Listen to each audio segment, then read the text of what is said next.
Hello，亲爱的朋友，你好，欢迎回来，我是你的塔罗牌占卜师 Jessie。在我给大家做占卜视频的这几年断断续续都有朋友来问我，老师，你有塔罗牌的教程吗？可以向你学习吗？以及自己可以成为一个塔罗牌占卜师吗？实际上呢，我个人当下是没有任何教学的想法的，而且我认为塔罗牌占卜并不是可以学得来的。而是呢，你要在自己的人生中有很多丰富的经历跟经验，在不断的去玩塔罗牌，通过每天给自己占卜，或者是给周围的人占卜，慢慢的呢去提取塔罗牌的智慧。而且给别人做塔罗牌占卜的时候，这个占卜师也是非常重要的。他有没有灵魂觉醒？他有没有通灵的能力？他有没有很强的一些悟性跟灵性？他的有足够的丰富精彩的人生呢，它才是可以给别人做指引的。因为塔罗牌的每一个牌面的正向逆向的意思，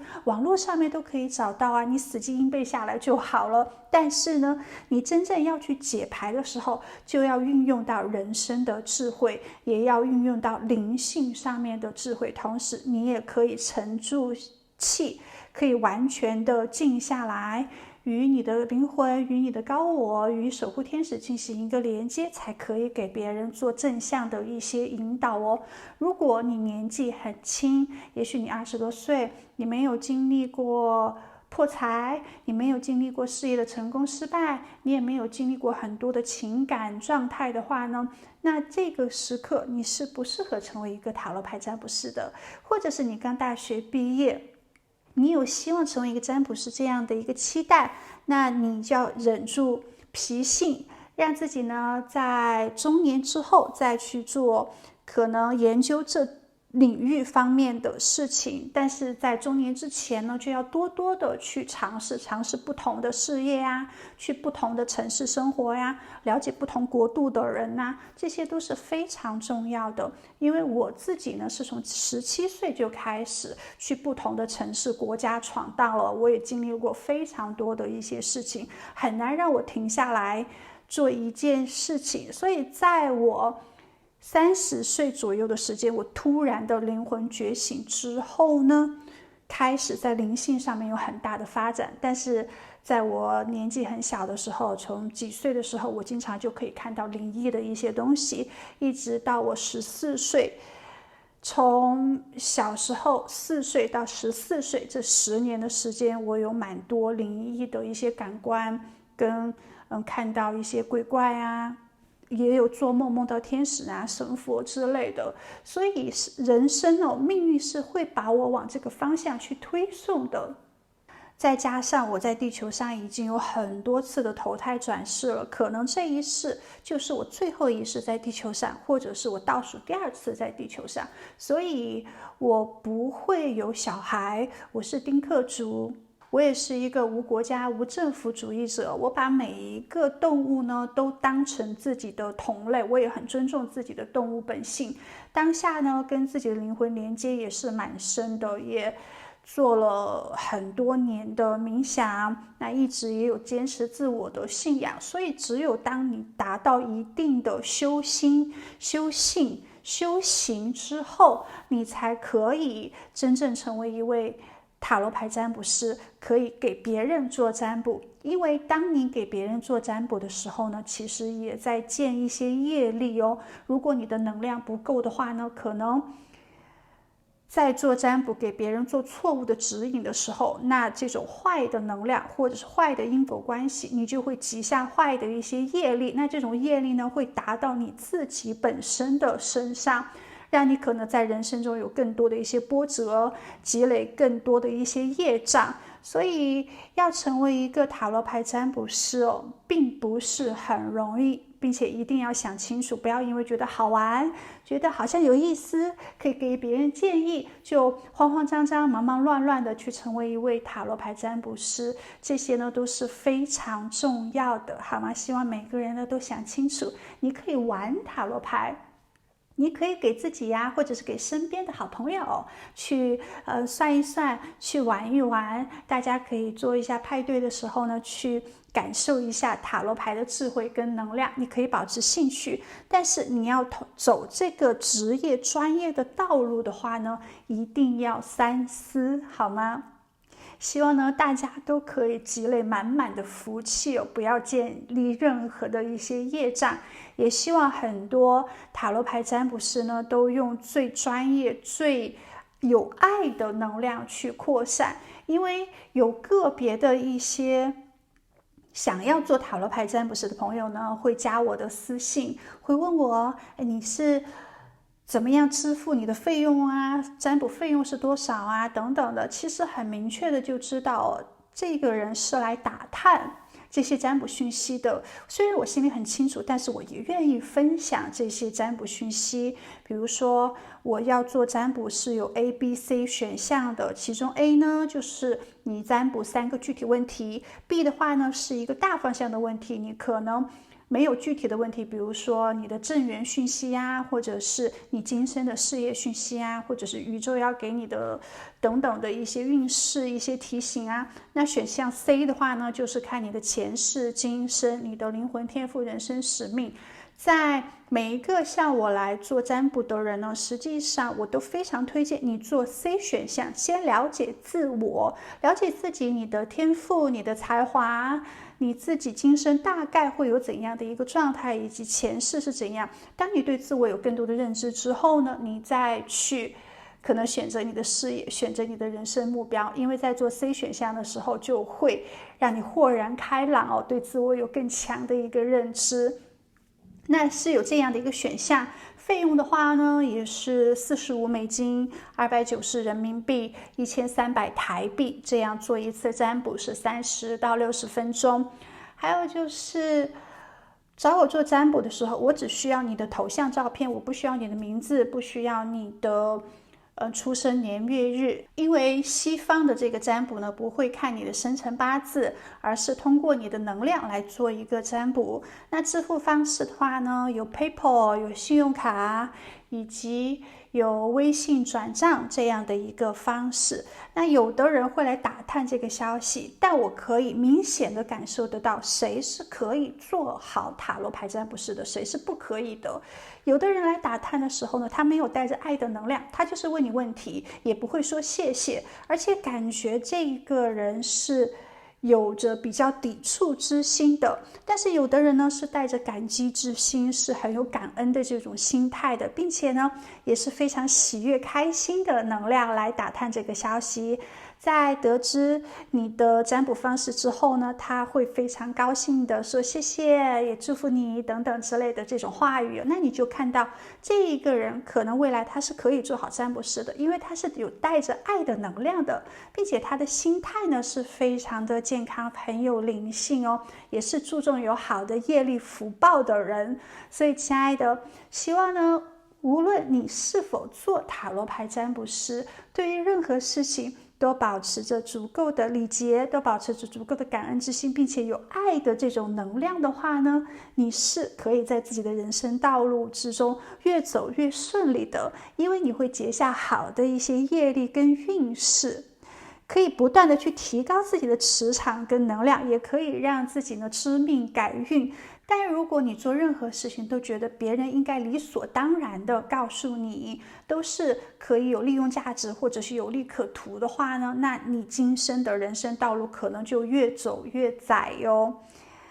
亲爱的，宇宙最大也是唯一的能量就是爱的能量。当一个人的内心保持着足够的爱的话呢，那他就会有足够强的好的磁场振动频率，自然而然它就会吸引到宇宙中正向的好能量。你知道吗？在宇宙中是有很多的暗物质的，是有很多的黑暗能量的。我们哪怕是坐在一个地方，同时都会有上千的黑暗能量从我们的身体穿过。所以你自己是怎样的一个心态，你是否是积极的以及你是否是消极的，你创造的人生都是完全不同的，你经历的世界也是完全不同的。用肉眼来看的话呢，我们每个人好像都生活在同一个地球磁场之中，但实际上呢，我们每个人都是在不同的平行空间，都是在不同的世界。你的念想就是在为你创造不同的世界，这也是为什么每个人经历的感情啊，每个人的情绪啊，每个人的感知，每个人的认识都是完全不同的，因为我们是在不同的世界，而我们创造的这个世界最主要的是通过我们的意念，通过我们的感知。所以请你保持着积极有爱的能量吧，这样的话呢，你就可以创造多姿多彩、非常鲜艳灿烂的世界的。好，讲了这么多，现在我们来转向正题。那今天呢，我们就用塔罗牌占卜来联系一下月老，看一下月老给你的脱单时间，给你的脱单讯息是什么呢？目前桌面有3组塔罗牌组，每组牌卡呢都是完全不同的讯息。最左边是第1组，中间是第2组，最右边是第3组。现在首先我们来进行一下静心冥想，然后我们再进行牌组的选择。请大家跟着我静心几秒钟。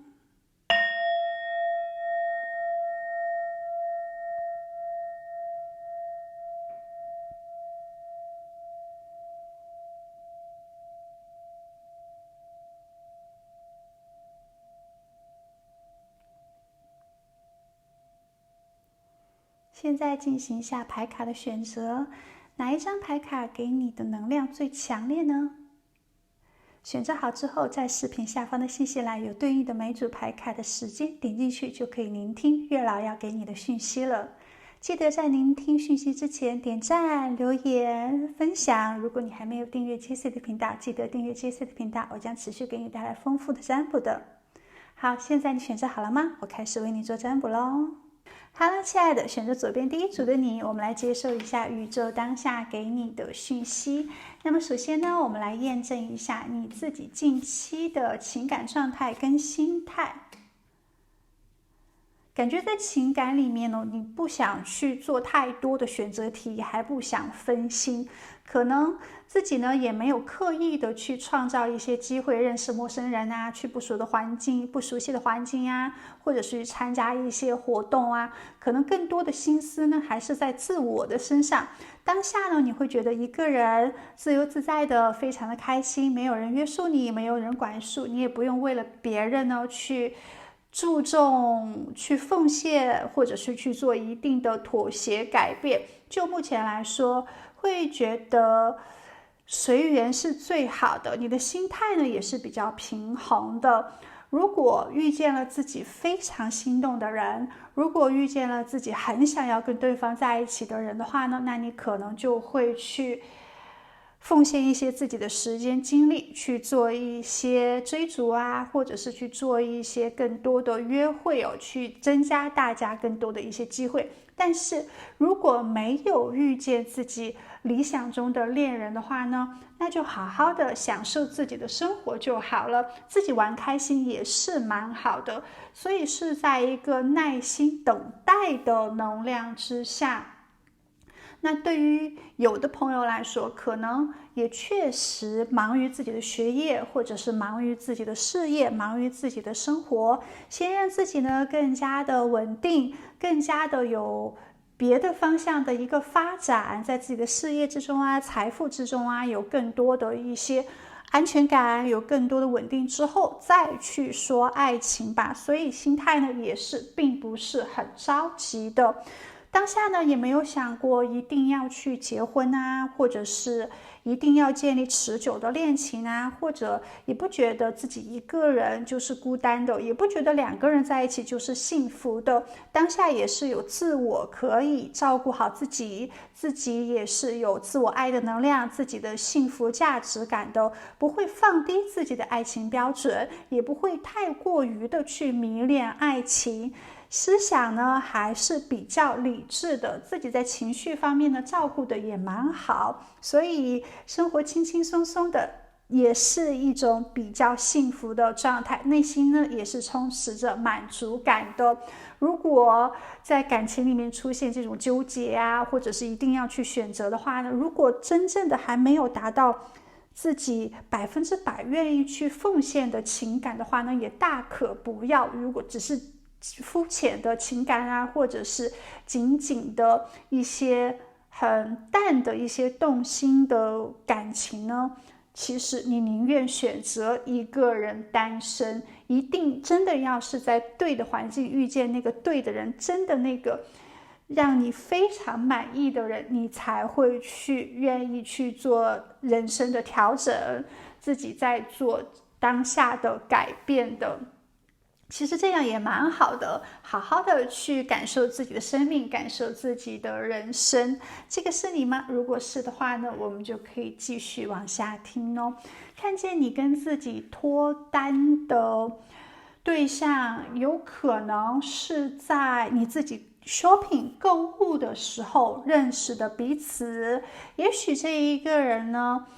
是你在购物的场所认识的，或者是购物的当下认识的，可能他是商场的导购员啊，或者是他是销售人员啊，也可能他在购物的时候突然被你吸引到哦，然后去积极的跟你有一些交谈，也许去找一些借口跟你达到认识这样的一个情况。当你认识他的时候呢，会感觉到充满着彩色，很丰富，并且呢留下了美好的一个印象。这个人他的性格应该是外向开朗的，其实颜色呢也代表着很强烈的性格。紫色呢我们知道是有一些多愁善感啊，是有一些敏感的呀。那蓝色呢是喜欢宁静的人，是镇定平静的。黄色的呢就是心情欢畅，绿色的话就是心情平和，黑色呢就是忧伤，红色呢就代表火辣辣的精力充沛哦，棕色呢就代表着对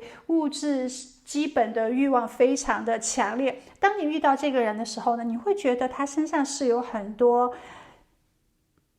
斑斓的颜色的。对这个人呢，你是有一些好奇之心的，会觉得这个人非常的鲜活，会觉得他应该生活是非常丰富精彩的，而且觉得他是比较勇敢比较有胆识的人哦。可能是他会贸然的到你前面跟你打招呼啊，跟你进行一个交谈啊，这样呢让你感觉更加的舒适一些，并且他也会注重你的感受，让你更加的放松。所以很可能是在突然意外的偶然之下遇到了一个很多彩多色的人。另外呢，我们这边还出现了山丘跟互联网的牌卡。那有的朋友呢，可能是你在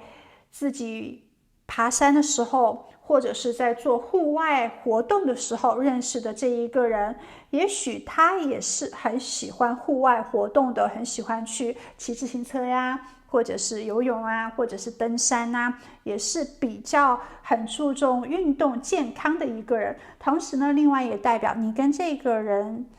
应该是循序渐进发展的情感，你们两个人之间的认识呢，并不是通过朋友所介绍的，也并不是通过亲人所介绍的，更不是在什么相亲联谊这样的一个活动之上哦，很可能是在突然之间的一种偶遇。如果你是宅男宅女，你又不喜欢购物，又不喜欢去户外活动的话，那应该就是通过网络然后搭建的这样的一个缘分哦。那么这个人呢，他是一个很注重团队合作的一个人，很注重一体性的，是很容易融入当下的氛围环境中的。不能说他是一个很有情商的人哦，但至少智商是够的。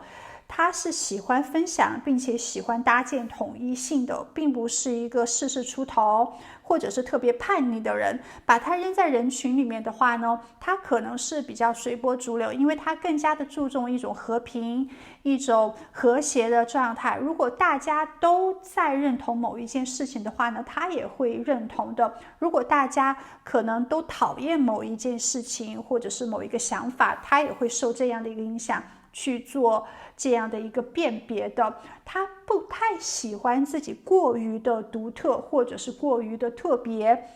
枪打出头鸟，他肯定不是出头鸟那样的一个人，而且他也觉得得道者多助，失道者寡助，希望跟周围的人、周围的环境呢都是搞好关系的。而且在语言沟通能力上面呢，也是懂得分寸的，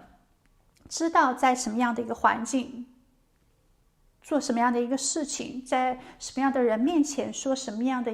一些话语。而且如果在人际关系上，在合作过程中没有达到自己预期的效果的话呢，他也会跟大家去协商沟通的，并不是转身走开的一个人哦。他会尊重每一个人都是有差异性的，但是呢，他也知道这种差异是需要不断的去做一些磨合的，所以算是一个比较真诚的人。有时候呢，在自己的态度表达上面可能不会过于的直接直爽，还是有一些敏感，会注重别人的一些感受的，也是可以关注别人感觉的人，有自己体贴、有自己理解的那一面。而且这个人他的心智是比较平衡的，可以看到呢，他应该是比较成熟的一个人。他可以不断的去做自我的反省啊，不断的去做自我的调整，而且也是在人际关系上不会过分的依赖，也是懂得有失便有得的人。他会是做事情更加的深思熟虑一些，会有一定的奉献之心。可能自己当然也有一些懒惰啊，或者是也有自己的一些担心啊、恐惧啊，但尽可能的会去让自己更加的积极正能量。有时候呢，他是可以沉住气的，是没有太大波动的一个情绪，没有太大的一个暴脾气，是可以做自我的一些控制，也是在自己的生活节奏上有一些的自律，希望早睡早起啊，希望可以更多的承担责任啊，希望呢可以脚踏实地的去建立好的人际关系，脚踏实地的去经营自己的人生状态，去做事情是比较接地气的，不会是心浮气躁、只幻想不做实事的人。大多数时候呢，都是比较心平气和，都是给人一种亲切温暖感的。而且他对于爱情呢是有高标准的，是有门槛的人哦。他并不是跟谁都可以进入到暧昧啊，或者是关系之中，也并不是别人喜欢他，他就会有感觉。他是有自己对爱情的一些想法的，他不太容易进入到爱情之中，因为只有达到他爱的目标恋人的话呢，他才会去做积极的进取，要不然的话他就一个人好好的享受生活就好了，养养狗啊，跟朋友聚一聚啊，自己做一些冥想啊，做一些运动啊，他都觉得蛮自然蛮舒服的。可能这一点跟你比较合拍，真的是遇到了一个很合拍、很喜欢、很动心的人，才会去做更多的一些主动，不然的话呢，也就安然自得就好了。哪怕今生不会结婚，但一定呢要遇到自己的真爱，也不会随随便便的就去为了结婚而结婚，这不是他不要的。他很注重自己周围的人是怎样的人，也很注重自己所在的环境到底是更加积极的环境，还是说有毒的环境，他都是比较注重的。而且他有时候呢，可能也会以自我为中心，是很坚持自己的立场想法的一个人。有时候别人的一些话语呢，他会倾听，他会附和，但并不代表他会认可。可能有时候呢，他是比较我行我素的，有自己的一些想法，他不会把自己的意愿呢强加在别人的身上，他不会强迫别人一定要遵从他的想法呀，一定要遵从他的一些规则。他很多时候会站在自己的角度去看问题哦，但是他并不是有很强的自恋情节的，可能他只是自尊心比较强，然后有一些好面子，有时候呢是有比较强的防备之心的。在当下鱼龙混杂的这个社会环境里面呢，可能并不是很容易跟别人建立信任啊、忠诚的关系。有时候呢，在感情里面也是比较吃醋，也是有一些嫉妒之心的。当然，他也是有自己可能焦虑的时候啊，有自己负能量的时刻。有时候呢，对一些事情想的也是有一些偏执，有一些固执。但还好的是，他会去不断的释放自己的担心跟恐惧。不会让自己内心里面一直有这种焦虑感，是可以不断的获得重生，不断的去做调整的。当自己生气的时候啊，当自己郁闷的时候，他可能会宁愿一个人安静的去做一些思考，当他生气过了也就过了，不会一直纠结着某一件事情，不是把自己放在过去的，还是不断的呢向未来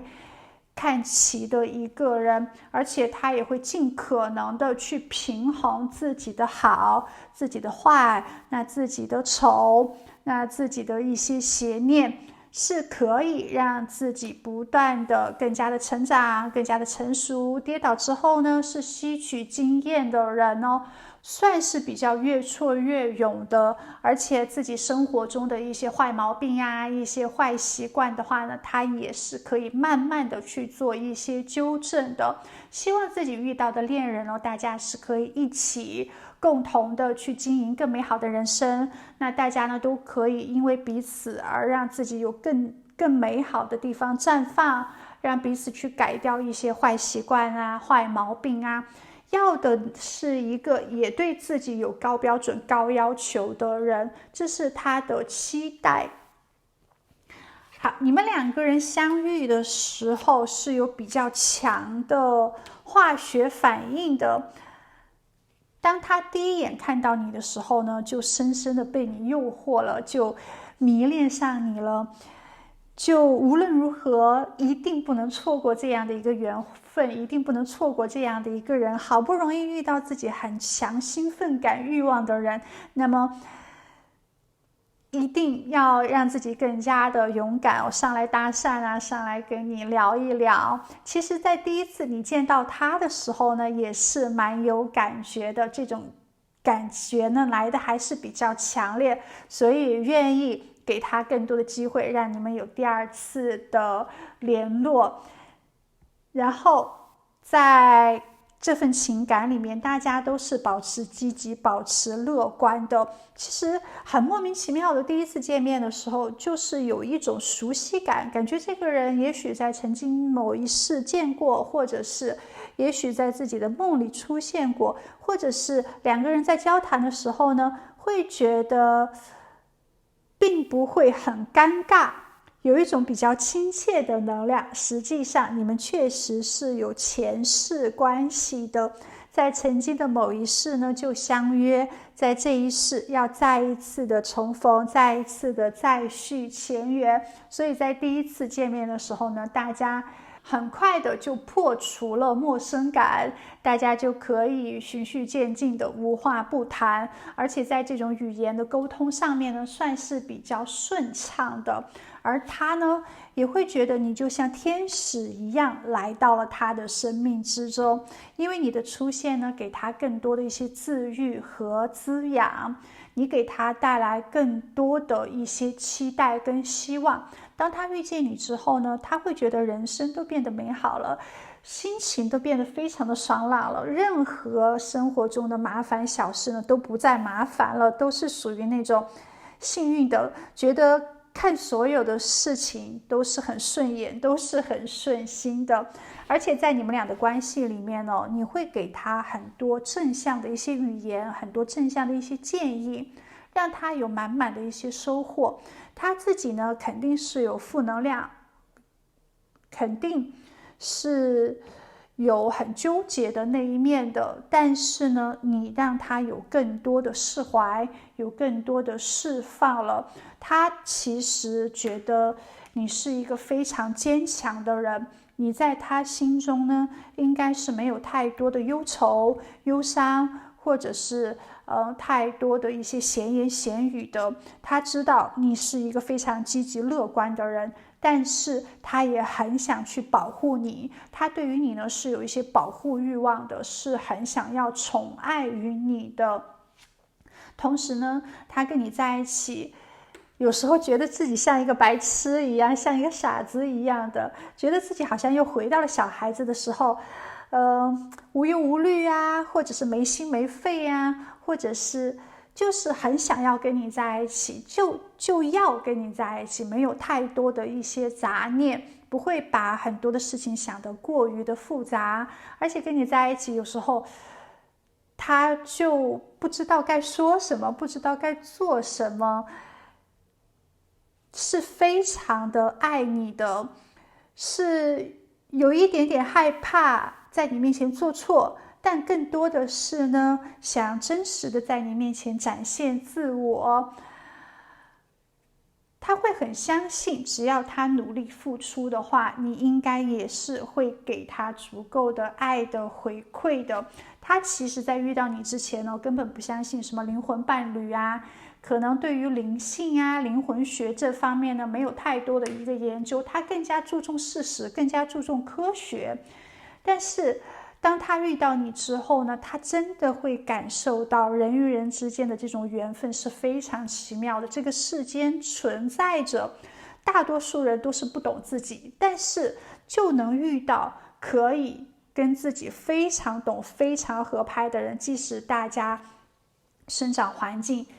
大家的学历状态、大家的事业专业领域完全的不同，但是就是可以读懂对方，但是就是有一种莫名的熟悉感、莫名的默契跟合拍，而且跟你之间呢是一种灵魂交融的能量哦。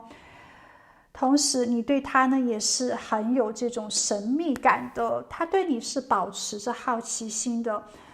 虽然跟你认识很久，但是还是觉得你非常的神秘，你在他面前并不是一个一成不变或者是很乏味的人，他会觉得你是一个有趣的灵魂，他会觉得你做事情呀、说话呀，很多时候在他的意料之外，但是又是他非常认可的一些状态，所以看到这个人对你真的是蛮痴迷的，你激起了他十足的兴奋感，你让他激动不已，他也能感受到你给他的爱，所以这份情感呢是相互的缠绵哦，非常值得期待。那么到底他什么时候来到你的面前呢？你的脱单时间是什么？哇，确实你是他的梦中情人，而他呢也是你的理想恋人，你们两个人在爱的和谐度上面呢是高度一致的，而且大家双方呢都会足够的去给予体贴，足够的去给予这种爱的能量，在肌肤之亲上面呢也是非常享受的，随时都想牵手啊，随时都想拥抱，随时呢都想待在对方的身边，实际上是有一点这种相互依赖的感觉的，有一种从未感受过的爱的美妙。而它出现呢，应该最快的话是3个月左右的时间，春夏天，最慢的话呢，应该是9个月左右的时间，所以是3至9个月的时间就会遇见自己的脱单对象了。而且不管你是南半球还是北半球哦，在春夏天相遇的能量是非常强的哟。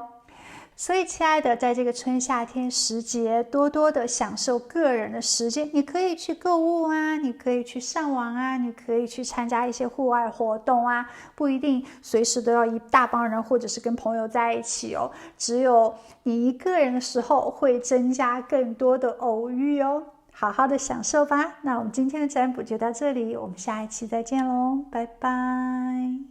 亲爱的，选择中间牌组的你，我们来接受一下月老给你的讯息。那么首先呢，我们来对应一下你当下的感情心态，如果有对应到的话呢，有感觉的话就可以继续往下听，如果完全都不对，没有感觉的话，那你就需要跳脱出去，重新进行一下牌卡的选择了。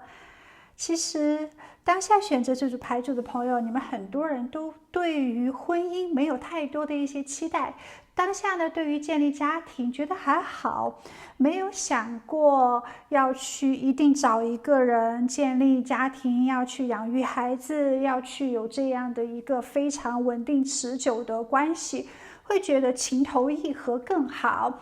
有的朋友呢，可能稍微年纪大一些，或者是有经历过婚姻同居的生活关系，之前可能有一点闹得不愉快，所以当下呢，对于婚姻没有太多的一些渴求了，也并不会觉得好像结婚就是人生达到幸福了，那只不过是进入到人生另外一个阶段，另外一个过程里面而已。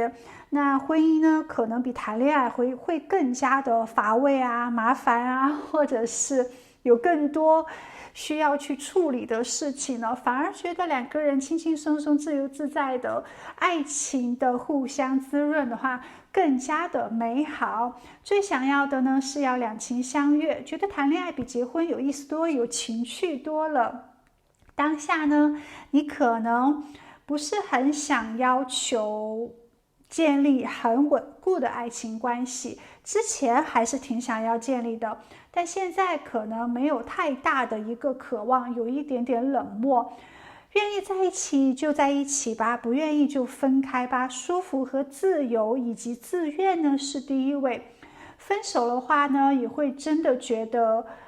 只是单方选择而已，分手不会影响自己对自己的评价呀，自己还是自己，我还是我，不会因为好像恋爱了，或者是自己是单身的，那自己就是另外一个人了。而真正的幸福呢，也来自于自己内心的给予，即使谈恋爱了，这种幸福也并不是别人给自己的，而是自己给自己的。谈恋爱啊，或者是婚姻啊，都是多了一个人陪伴，多了一个人分享。当下呢，可能你的心态还是比较理智，还是比较现实跟接地气的，也不会在那边空谈空幻想，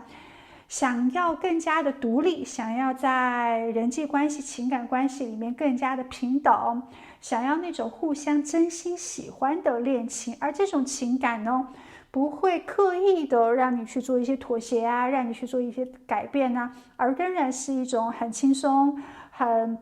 自我的状态。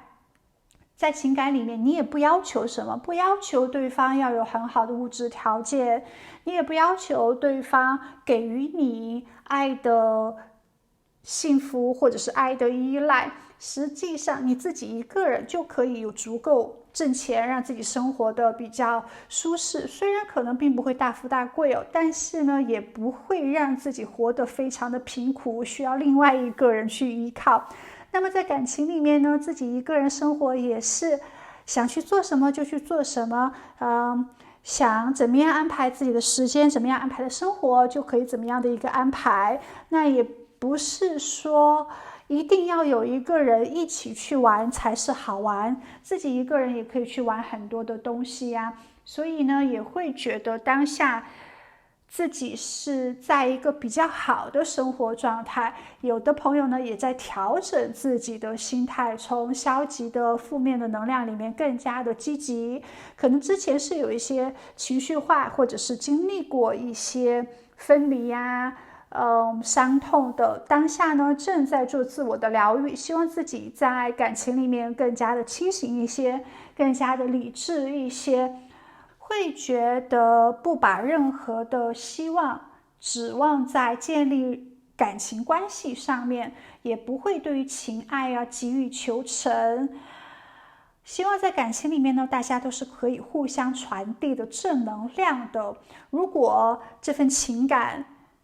没有办法让自己更加的积极、开心、乐观，或者是更加漂亮、帅气、美好的话，那还不如不要。所以也不愿意放低对爱的标准，对爱情呢多多少少是有些挑剔的，对想要跟自己谈情说爱的人呢也是有一些挑剔的，不会随随便便的就再一次陷入到爱情之中。当下呢，对于爱情可能也有不同的一些感官了，比之前呢自己对于情爱的要求更加的谨慎，那更加的成熟一些。有的宝宝可能已经在爱情之中吸取了一些惨痛的教训了，所以不会再急于重蹈覆辙，会更加的珍视自己的自由和自己的独立。而且当下自我的隐私呢，对自己来说也是非常重要的，那种和平、那种安静感也是很重要的。想一个人的时候就一个人，不想说话的时候就不说话。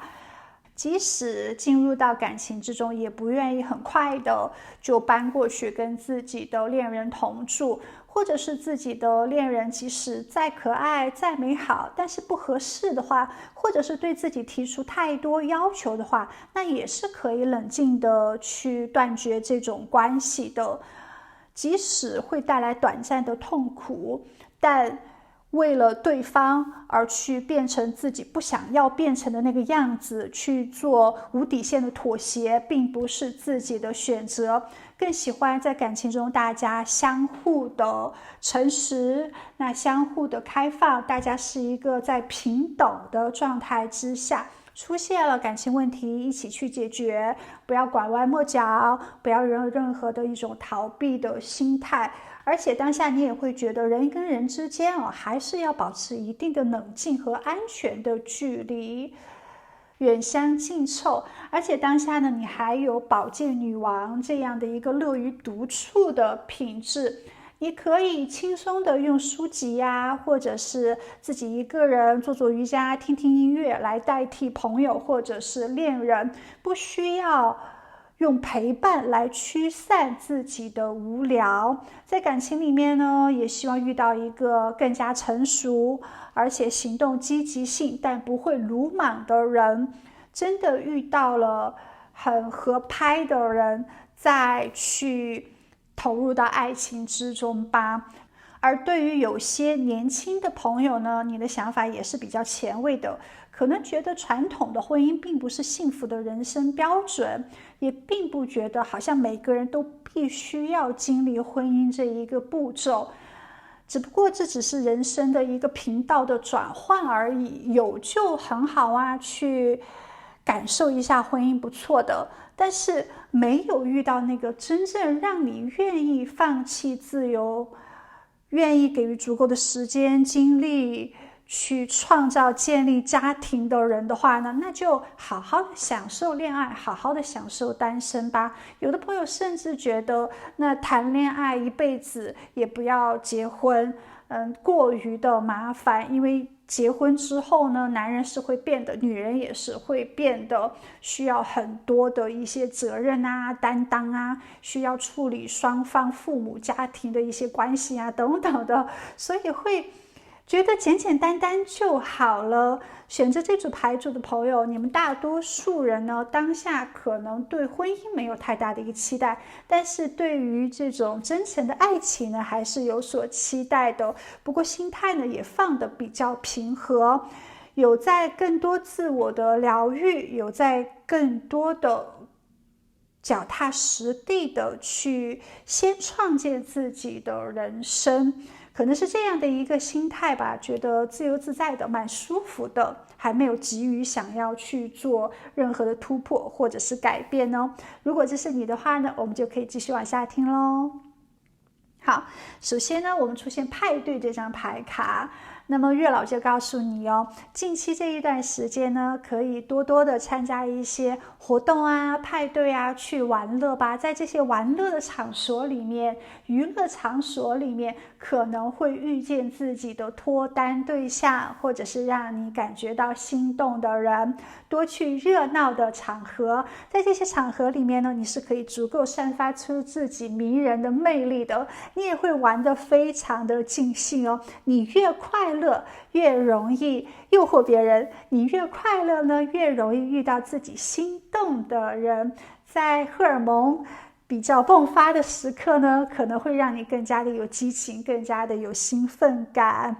另外呢，我们这边还出现了手机电话，可能你跟对方脱单对象在网络啊、通信啊、视频电话上面是有蛮多的沟通的，大家有聊不完的一些话语，大家有很多煲电话粥的这种情况出现呢。也就是刚开始呢，可能是有一些远距离的，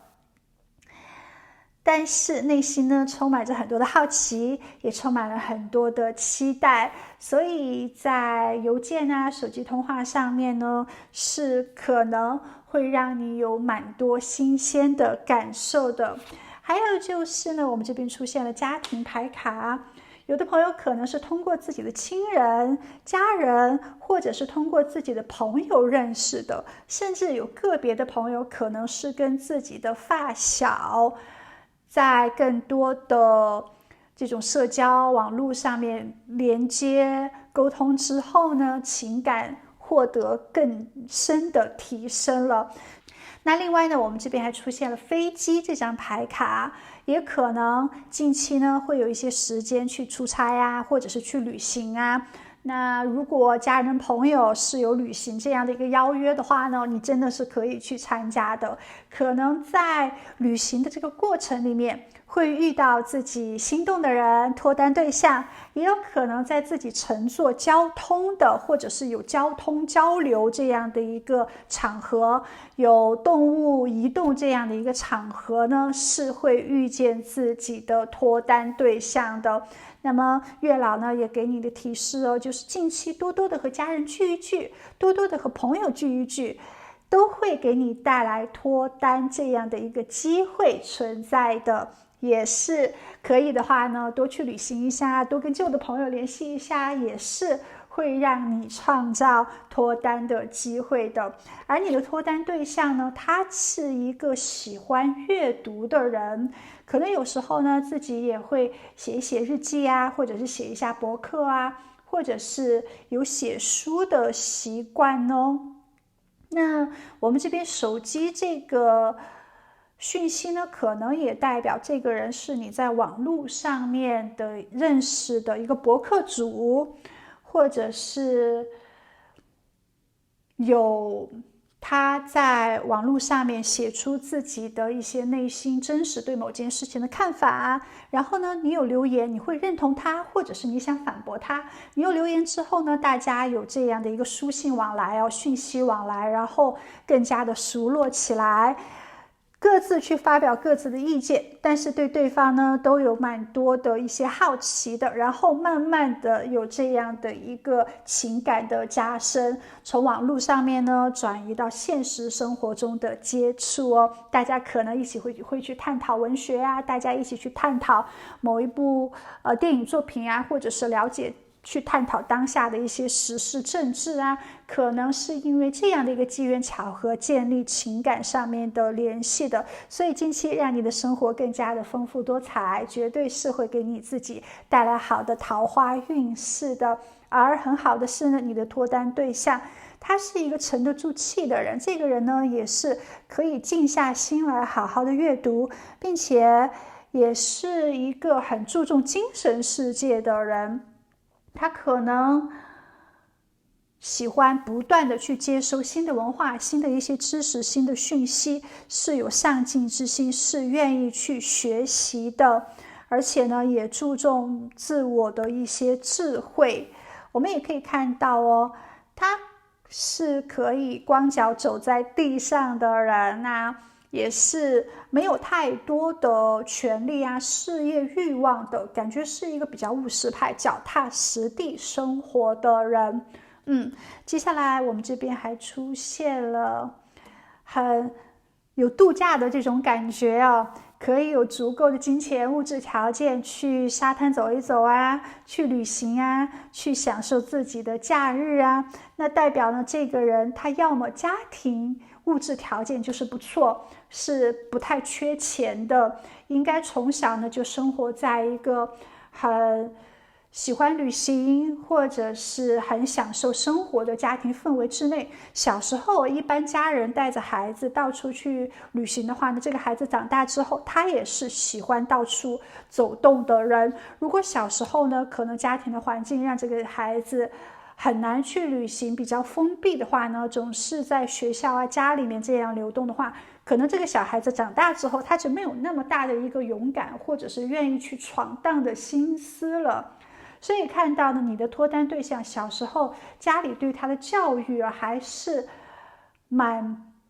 健康而且蛮开放的，应该让他养成了很多读书的习惯，以及到处走一走，打开自己世界观，打开自己格局的习惯。或者是要么呢，他自己本身金钱物质条件都还是不错，也许通过自己的写作去投稿啊，赚一点钱啊，也许呢是自己在自己的专业领域里面发展的还是不错的，是一个有思想的人，并且也是比较懂自我的人，是可以把自己的一些想法抒发出来，不管是情绪也好还是看法也好，是可以愿意跟大众去交流的，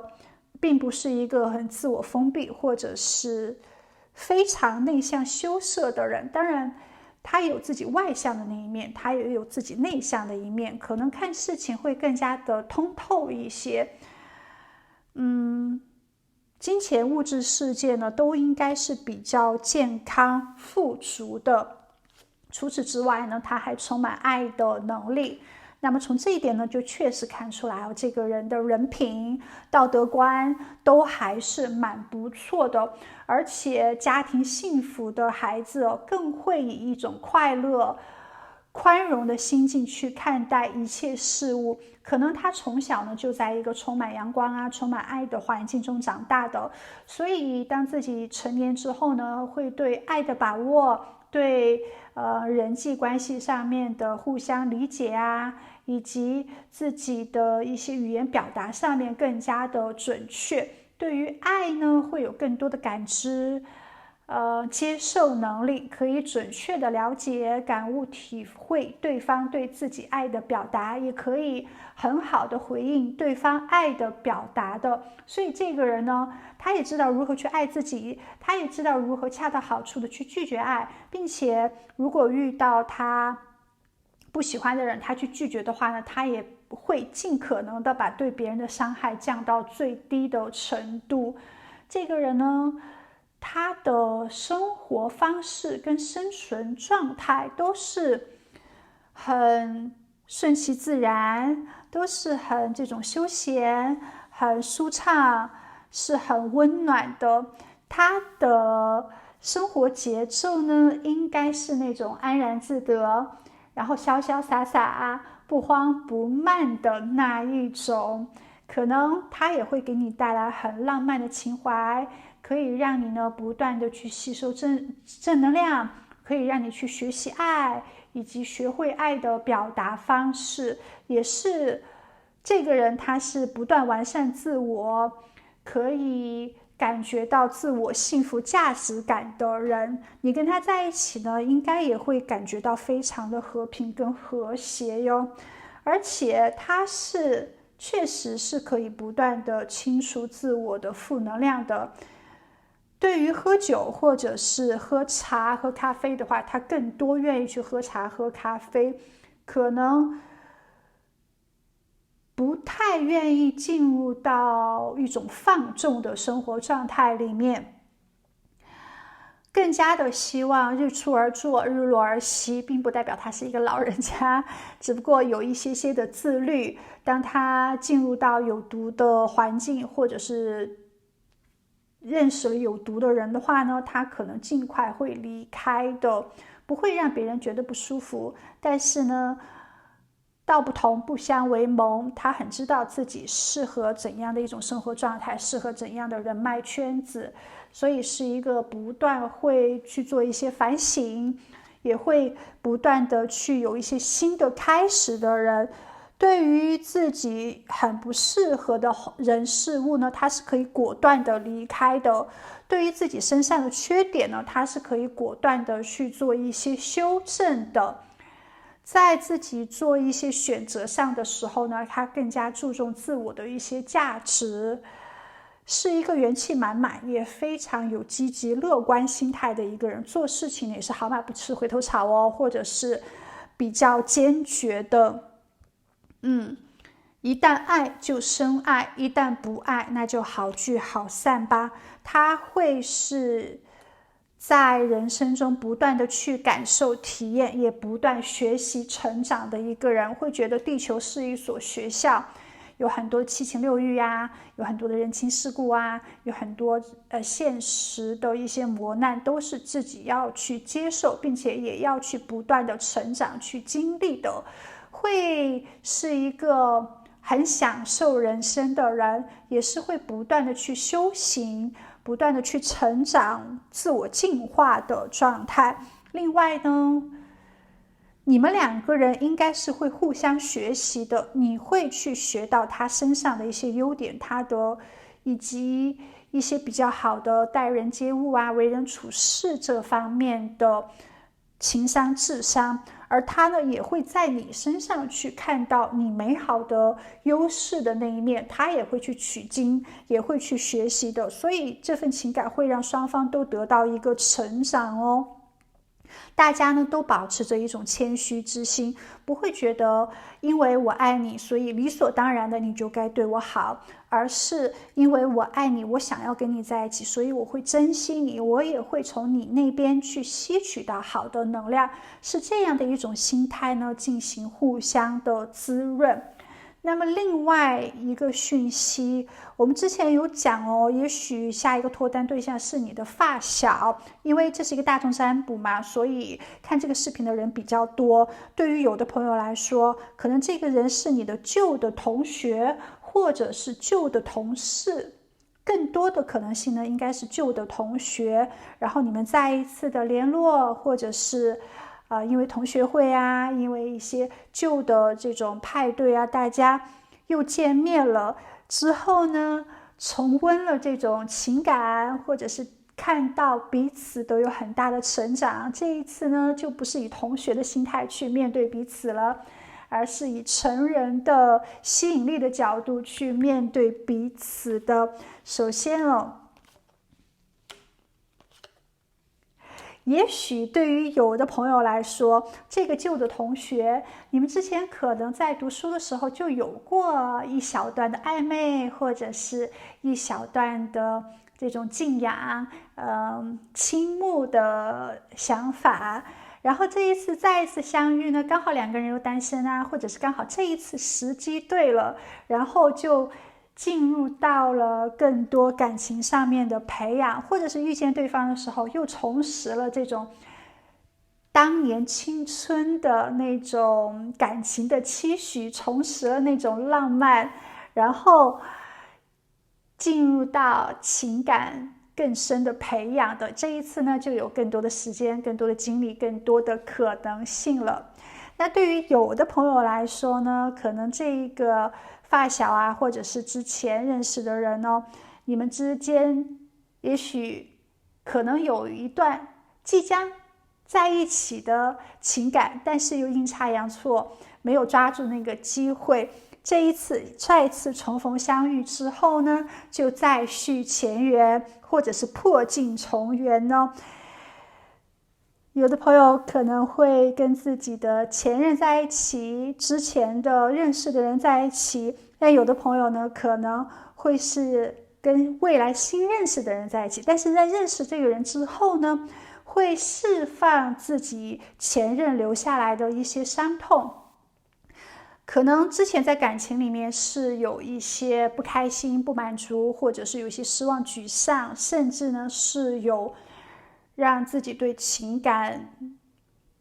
看到不忠的一些动作的，让自己对于爱情是有些排斥，没有足够的信心或者是安全感。但是这一个脱单对象呢，会完全的疗愈你哦，会让你看到真心，会让你看到真实的爱情并不是火花四射、干柴烈火，而是一种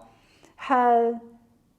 淡淡的心情，挨着心，是很强的一种安全感，可能很平淡，可能很温暖，但是会让你感觉到足够的强的信念，就是没有任何的三心二意，就是专心专意，但是呢也是比较云淡风轻、循序渐进、细水长流的。而这种爱的能量会让你感觉到更加的忠诚，更加的可信任，更加的舒适或者是稳定。所以你的下一个脱单对象呢，他会来治愈你心中所有对爱情的伤痛的，非常好。另外呢，你们两个人会在感情里面有很多的乐趣，有去做很多好玩的美好的事情，会去不同的地方，会见到不同的人，会去到不同的地方，有很多的新鲜感，有很多的活力，两个人会创造很多美好的回忆哦。而且他确实应该是一个喜欢写日记啊，或者是有时候写一下自己心里的一些期待，写一下自己的想法。可能他的记忆不是很好吧，或者有时候呢，突然有个想法，他会记在手机上啊，或者是写在本子上。那么他其实是有给你写过情书的，是把你写在他的心坎上的。他在纸上给你写了一封信，但是不敢给你看，对你呢是有很多的激情在，但不会太过于的外露。那么这边就有几种可能性了，有可能之前他就暗恋你，喜欢你很久了，但是一直没有表白。那么在脱单的时间呢，时机到来的时候，他大胆的表白了。那也许呢，在你刚认识这个人的时候，他就很喜欢你，但是他会用一长段时间去观察、去了解你，然后慢慢的接近你，一定会有一段时间把这种喜欢呢暗藏在心中的，害怕你拒绝，害怕你不喜欢他，是有一些羞涩的。这个人是不愿意玩爱情游戏的人，他对你的爱呢非常的真诚，非常的重，而且他是一个比较尊重敬仰你的人，他会觉得你做的很多事情都是 perfect， 都是非常认可，而且是值得让他骄傲的。他会看到你身上的闪光点，美好的那一面哦，并且他自己也是很开心可以遇到一个这么美好的人，跟他进入到恋情之中，终于追到了，或者是终于在一起了。他也是用了一段时间去努力的，而且呢，你们两个人中间会有一段时间是远距离，一种我想你，你想我的这种心情，可能是在网络或者是手机上进行更多的一些联系。他对你真的是一心一意，非常的专注，他的心里只有你，你就是他想要的人。除了你之外呢，他应该在很长的时间之内都没有这种心动，没有这种想要建立情感的人出现。自从遇见你之后，他就有了更多的一些精力去实现自己的目标。可能在遇见你之前呢，自己就是一天一天过，没有太大的一些欲望，没有太多需要争取的地方。那日子呢是比较舒适的，也精神上也是比较满足的，金钱上面你是比较满足的，没有什么特别要去追求或者是改变的。但遇见你之后，他真正感受到了这种热情跟活力，让他有更多的一些期待，让他也有更多的一些心思去追求了。可以看到他是蛮迷恋你的。那这么强的一种爱的感官的人哦，究竟你在什么时间会遇见呢？第一张牌卡战车代表有方向，第二张牌卡那太阳代表乐观积极开心的状态，第三张这个权杖侍从的逆位呢，总体的来讲，这个脱单的时间应该都是在你可以掌控的范围之内。只要你主动的话，你随时都可以脱单。非常有意思的讯息。其实你要脱单的话呢，不难，你也是一个蛮有魅力的人的。你身边呢，应该也是有一些备胎或者是可以选择的人。只要你开心，只要你主动的话呢，你是可以进入到恋爱之中的。只不过你要的爱情，你要的这个恋人标准不低，而且一定要真正的可以打动你的心的时候，你才会去做积极的争取。大多数时候可能你都是等着别人来追求你哦。所以守护天使给你的讯息，月老给你的讯息就是遇到自己觉得有感觉不错的人，可以给别人一个机会，实际上也是给自己一个机会。无论你是男生女生，去大胆追求表达你的爱吧。真正两个人合不合拍哦，还是去一同的更多的结识认识了解之后才知道合不合拍，还是要多一些约会才好哟。所以能否脱单在你的一恋之间，多多的去参加一些热闹的活动，多多的跟旧的朋友去联系一下，你是可以从中感受到强烈的桃花运势的。你身边的桃花一直都是有的，就看你自己要不要去抓，要不要去拿了，好吗？亲爱的，那现在你就可以行动起来哦，可以去创造更多的一些机会，让别人了解你，你也可以更多的去跟别人沟通，了解一下。你想脱单的话，势在必得。好，那我们今天的占卜就到这里哦，祝福大家，我们下一期再见，拜拜。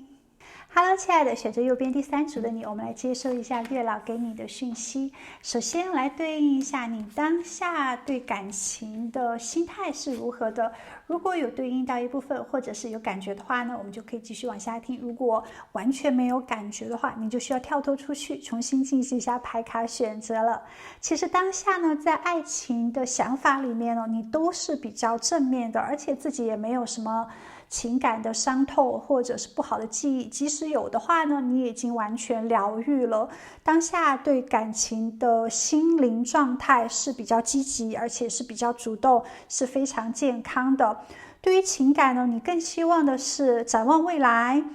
不想仅仅是享受当下或者是短暂的烟火。在感情里面呢，你不需要短暂的这种激情兴奋感，你想要的是遇到一个共同合拍同频道的人，大家可以一起去共建未来。大家最好呢，可以给对方带来一种安全感，是长期稳固的陪伴的。以前呢，可能对亲密关系呢是属于一种比较懵懂或者是幻想的阶段，总希望有一个人可以站在自己的身边，拯救自己的人生。可能小时候或者是年轻的时候呢，是比较还是有懦弱的一面，还是有不太勇敢强大的那一面，所以希望遇到一个人可以足够强大到做自己的后盾，可以足够的保护自己。但是现在呢，好像渐渐发现，除了自己，好像也没有人去拯救自己，只有自己更加的主见啊，更加的强大，有更强的一种自我幸福感。那种幸福呢，是自己带给自己的。最主要的是有一个人，大家可以一起沟通，一起可以畅谈，一起可以分享，一起可以去轻松快乐舒服的在一起。以前呢，总希望有一个懂自己的人，现在呢，觉得那只要三观相合的话呢，两个人是可以慢慢去读懂对方的，不会苛求刚开始大家就非常的能读懂彼此，而是呢，懂得人际关系上面需要一些磨合的，是需要可能在甜蜜期之后更多的一些沟通的，然后互相的包容啊，互相的去慢慢的合拍。其实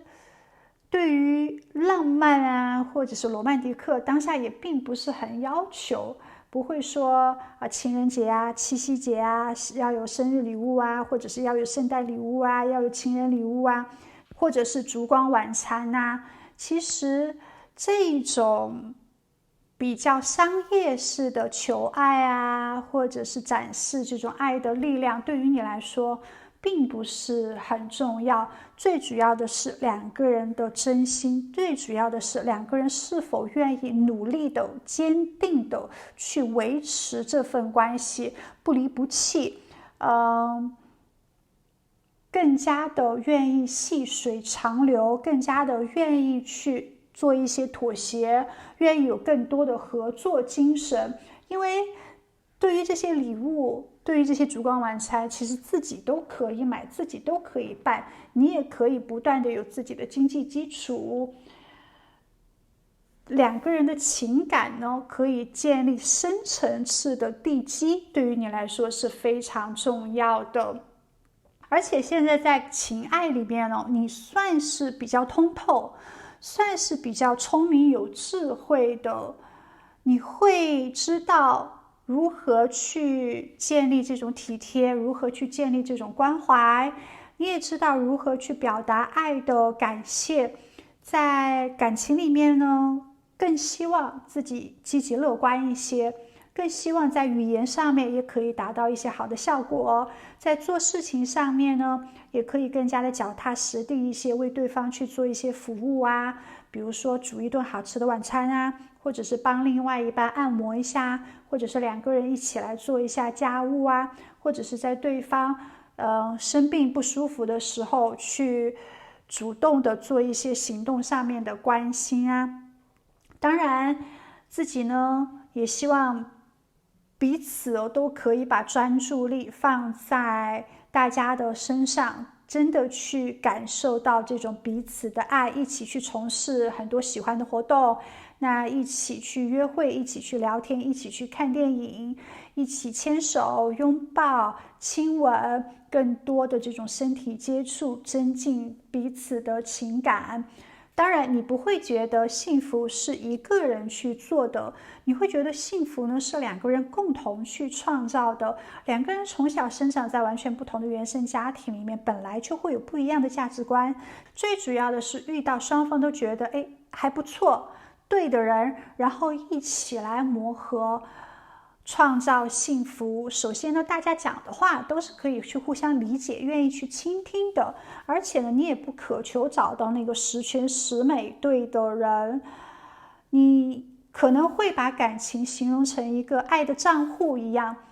在经营自己的感情就像理财一样，除了说开源节流之外呢，也会注意花在哪里。那平时恩爱的时光呢，就是制造浪漫情趣，就是把爱存进账户里的时候，那一句谢谢或者是感激对方的付出呢，都可以增加爱的存款。而把对方视为理所当然的话呢，可能就是在挥霍金钱、挥霍情感了。如果平时没有小心维护感情的话呢，也会让自己的户头做空或者是减少。当遇到争执、意见不合的时候，就容易破产，两个人的感情呢也容易失和。所以会觉得建立爱的浓度，建立持久的关系是需要共同努力去聪明理财的，也是大家愿意跟你一起去努力创造幸福的，也是大家会谢谢彼此，一起努力共同创造财富。这是你的想法。在感情里面呢，你想大家共同的去滋润，最主要的是只要恒心陪伴着彼此，任何困难都是可以被解决的。而且在感情里面，你也算是比较主动、比较积极的那一方。如果遇到自己脱单对象，如果遇到自己很想要在一起的人的话，你是可以主动出击，你是愿意去作为追求。即使你是女生的话呢，你也愿意去创造更多的机会的。其实当下这种心态对爱情的态度呢，是蛮好的。你自我呢，也是在一个很正向、很有智慧的想法之下，应该在这种期待之下会遇见很好的恋人跟恋情哦。首先我们来看一下你会遇见怎样的恋情哦。我们这边出现了猫咪这张牌卡，猫咪其实是非常聪明的，而且它很会照顾好自己，它是自由和优雅的象征。猫咪是属于那种为了自由不会去过多妥协的动物，它只属于自己，不管你对它多好，它也不会委屈自己任你蹂躏的。它会安抚你，在你的怀里那安静一小会儿，然后呢趁你不注意的时候跑掉。它可能前一秒呢还在亲亲你抱抱你，下一秒它可能就发脾气转身走掉了。有时候他想要撒娇的时候，他就到你面前来撒娇；他不想理你的时候呢，他就无论你怎么样哄他，他都不会理你。他是有一种高雅的姿态的，而这种高雅的姿态呢，会看见你们两个人在情感里面呢，也会像猫咪一样，大家都是非常注重自我感受的，都是非常有独立性的。而且是尊重彼此身上的一些优点，尊重彼此身上的一些缺点的。你们两个人对对方呢是魂牵梦绕，是欲罢不能的，是非常的痴迷，但是又完全控不住对方。就是有时候是很近，有时候呢又有一些安全的距离感的。所以这种浪漫确实是很迷人的，而且大家在恋爱之中呢，都会有让自己快乐的能力，也有让对方快乐的爱的给予的状态。在这份情感里面呢，会即便大家的观念不同，但是都会给予足够的一些理解、一些包容、一些忍让，不会对对方有任何的感情控制。因为你没有办法把猫咪控在自己的身边啊，但是他想挨近的时候就让他挨近，他想远离的时候就让他远离吧。所以会建立很优雅的情爱，不会因为对方的一些生活中事业中的情绪而打扰到这份情感，或者不会因为对方跟自己生活习惯不同而去指责对方，而去觉得不是，或者是想要去改变对方。在这份情感里面呢，大家都是很自由的，非常放松的一种状态哦。同时呢，你的脱单对象他可能是长得比较漂亮，或者是长得比较帅气的人，他像鲜花一样的美丽，身边喜欢他的人应该是不少的，仰慕他的人也是有的。但是呢，他会觉得跟你在一起的这种状态是最好的，让他感觉到自己是很可以慵懒，很可以不用去过多的注重对方的一些感受啊，是可以自我的像是在单身一样那么的一种舒服的情况。而且两个人是很懂对方的，这种感情呢，没有任何的包袱，没有任何的虚伪，没有任何的嫉妒，没有任何的控制，是愿意去信任对方的。自己的爱人如果被别人欣赏的话，也是一件非常骄傲的事情，不需要刻意的让自己恋人去隐藏或者是压抑他自己的美好。他越绽放呢，他越鲜活，那对方呢就是越开心满足的。所以对对方呢是一种很引以为傲的心态。你会喜欢他的身材，你会喜欢他的身上的味道，你会喜欢他的形象，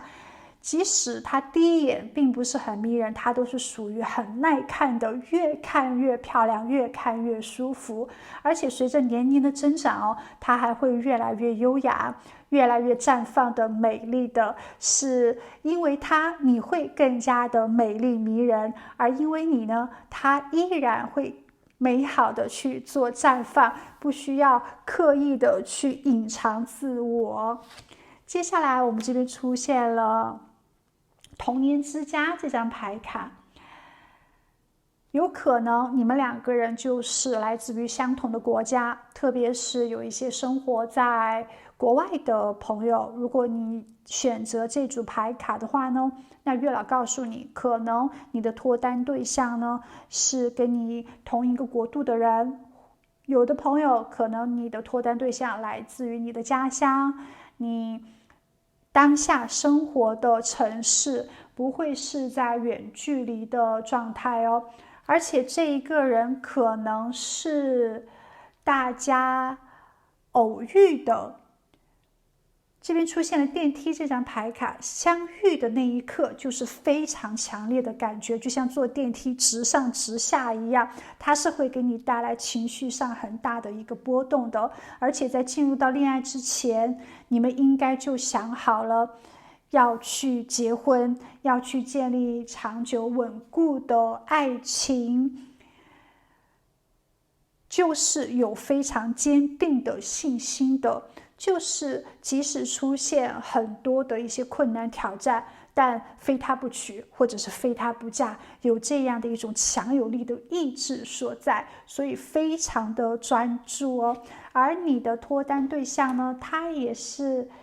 像一个战士一样，要么他就是有很强的战斗精神，这个人非常勇敢，是有比较强的适应能力的，你把他扔在任何环境里面，他都是可以蓬勃生长的人。要么呢，他可能就是当过兵的，可能是军人，可能是一个越挫越勇的人，是有很强的心智，是有很强大的能量的，不会过于的柔情，不会过于的娇弱。即使她是女生的话呢，她应该也是比较独立，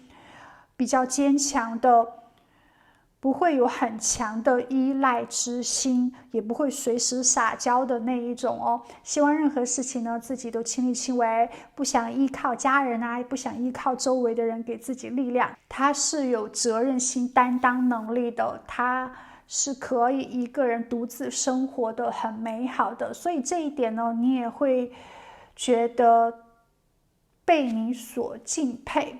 接下来我们这边出现了寻求帮助，当然他也有自己谦虚低调的那一面，在人际关系上面呢，他懂得你来我往，他也懂得呢去寻求一下别人的一些意见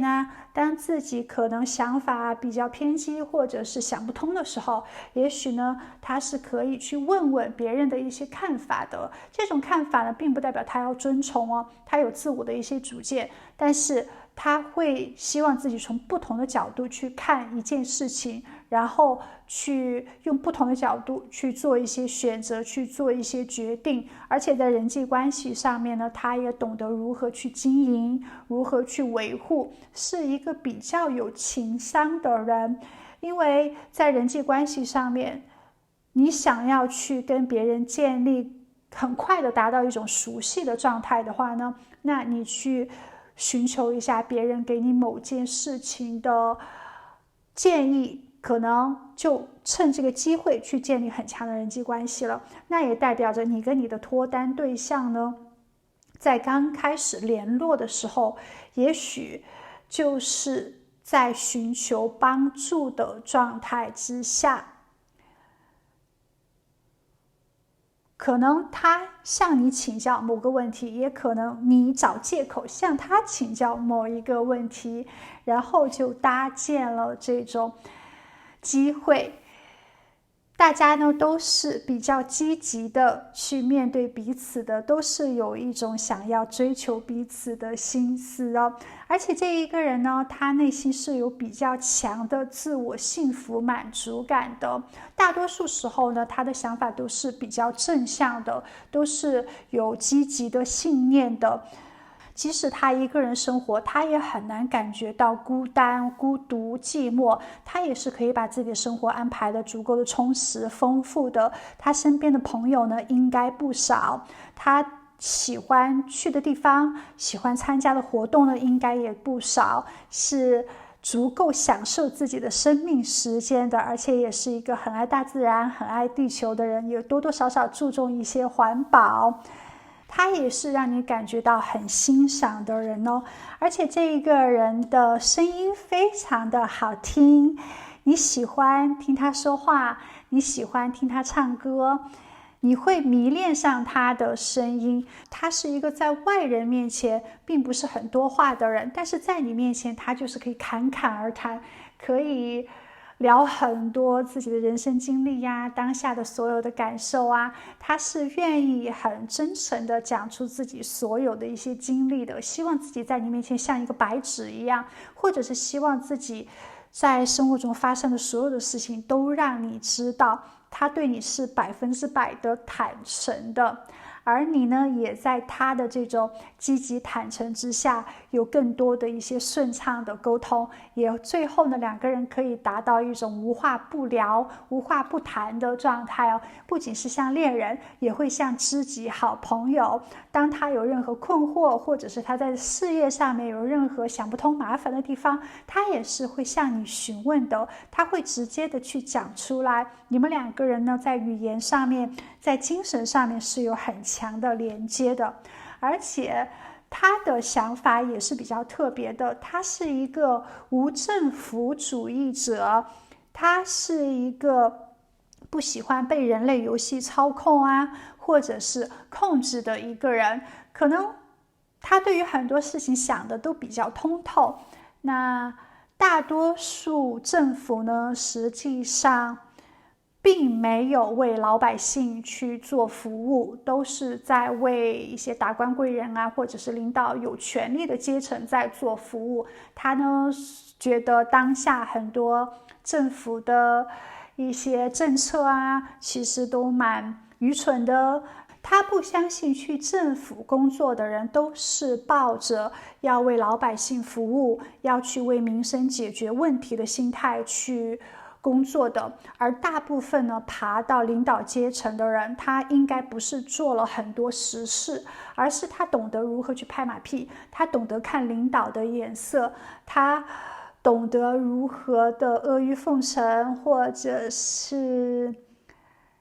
很懂人情世故，才能爬到领导者这样的一个角色。所以他并不是一个很支持政府的人。那对于他来说，当下很多在政府谋事的领导者，或者是在政府谋事的人呢，其实都不是很有爱的力量的，所以他不太会很遵守所有的政府规则，他是带着一个比较鄙视的心态。所以在这些方面呢，你会觉得他的想法是很特别、很出众，然后呢又比较清晰明确的。有时候呢，你会觉得他比较叛逆，那有时候呢，你也会觉得他很注重自己的精神健康。当你们相遇的那一刻呢，你的灵魂就完了，他的灵魂也完了，你们就是把灵魂交融给予彼此的。而且在这份感情里面呢，双方都是非常努力的，双方都会很珍惜彼此，很去给予足够的爱，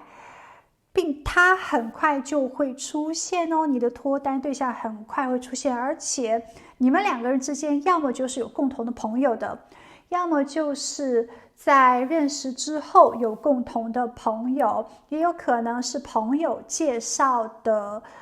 对方，你们彼此认识，所以是有中间的一个桥梁所在的。月老给你的讯息是让你的朋友来帮助于你吧。当你不知道如何启齿，当你不知道如何去跟他联系的时候，那让你朋友去帮你问他的联系方式啊，或者让你朋友给予他的联系方式啊，你可以主动的去做一些联络哦。他其实在最初的时候呢，也是蛮喜欢你的，可能没有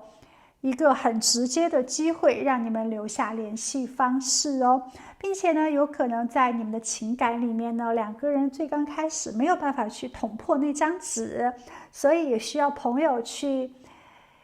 讲一讲啊，